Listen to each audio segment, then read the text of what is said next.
Hello and WhatsApp guys, I am Shobha and welcome to my new video. তো কী অবস্থা সবার, কেমন আছেন? আমি আজকে রান্না করবো পাস্তা। দেন ফার্স্টে গরম পানি দিয়ে চুলাটা অন করে দিলাম। এরপর দিয়ে দিব পাস্তা। আর এইটা আমার আজাইরা রেসিপি, তো আমি আমার ইচ্ছা মতো প্রায় 2 মুঠের মতো পাস্তা দিয়ে দিলাম। অ্যান্ড গরম হচ্ছিল, সিদ্ধ হওয়ার জন্য রেখে দিলাম। এরপর দিয়ে দিব 1 চা চামচ লবণ, একটু তেল দিয়ে দিব 2 চামচের মতো। তেল দিলাম এই জন্যে যাতে একটার সাথে আরেকটা লেগে না যায় বা চিটচিটা ভাব না থাকে, সুন্দর ঝরঝরা হয়। দেন এখানে আমি কিছু সবজি আগ থেকে কুচি করে রেখেছিলাম: পেঁয়াজ, রসুন, কাঁচামরিচ, টমেটো, ক্যাপসিকাম, গাজর অ্যান্ড শসা। আর এখানে আমি নিয়েছিলাম চিংড়ি মাছ অ্যান্ড ডিম ভাজা। যেহেতু চিজ পাস্তা মেক করছি, তো চিজ তো অবশ্যই লাগবে। দেন এখানে আমি স্লাইস চিজ নিয়েছিলাম। তো আমার most favourite dish cheese pasta, তা আবার আমি নিজে রান্না করছি, মানে এক্সাইটেডমেন্ট অনেক বেশি। দেন এড়ে সেড়ে দেখছিলাম সেদ্ধ হয়েছে কি না। নর্মালি আমি রান্না করি, বাট আমি আজারা রেসিপিতে অনেক এক্সপার্ট। তো আমার পাস্তা প্রায় সিদ্ধ হয়ে গেছে। দেন নামিয়ে রেখে এখানে চুলাটা অন করে দিলাম। এখন তেল দিয়ে দিব পরিমাণ মতো।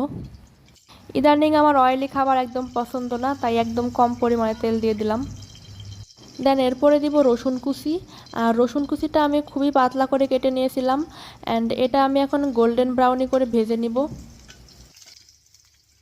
একদম লো হিটে দিয়ে রাখবো যাতে পুড়ে না যায়। দেন এরপরে দিয়ে দিব পেঁয়াজ কুচি। আর পেঁয়াজ কুচিগুলো খুব ভালো মতো ভাজতে হবে। আর এটা আমি কিউব করে কেটে নিয়েছিলাম। সবজিগুলো আমি পাস্তার মতো করে কাটার ট্রাই করেছি, আই মিন কিউব করে করে। আমি যেমনটা চাচ্ছিলাম পেঁয়াজের কালার ঠিক তেমনটাই হয়েছে, মানে আমার মনে হচ্ছে হয়ে গেছে। দেন এর পর্যায়ে দিয়ে দিচ্ছি মরিচ কুচি। এখানে আমি প্রায় 2-3টা কাঁচামরিচ নিয়েছিলাম। এরপর দিয়ে দেব কুচি করে কেটে রাখা গাজর। অ্যান্ড এরপরেও নাড়াচাড়া করব, কারণ নাড়াচাড়া না করলে লেগে যেতে পারে অ্যান্ড পুড়ে যেতে পারে। নেক্সটে দিয়ে দেব ক্যাপসিকাম কুচি। অ্যান্ড ক্যাপসিকাম কাটাগুলো একটু বড় হয়ে গেছে তুলনামূলক।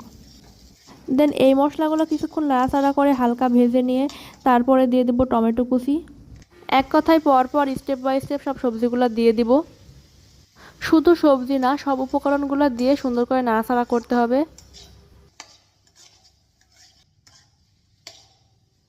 এরপরে দিয়ে দিব টুকরো করে কেটে রাখা চিংড়ি মাছ। নর্মালি চিংড়ি মাছ আমার অনেক ফেভারিট, অ্যান্ড পাস্তার মধ্যে দিলে পাস্তার টেস্ট আরও দ্বিগুণ হয়ে যায়।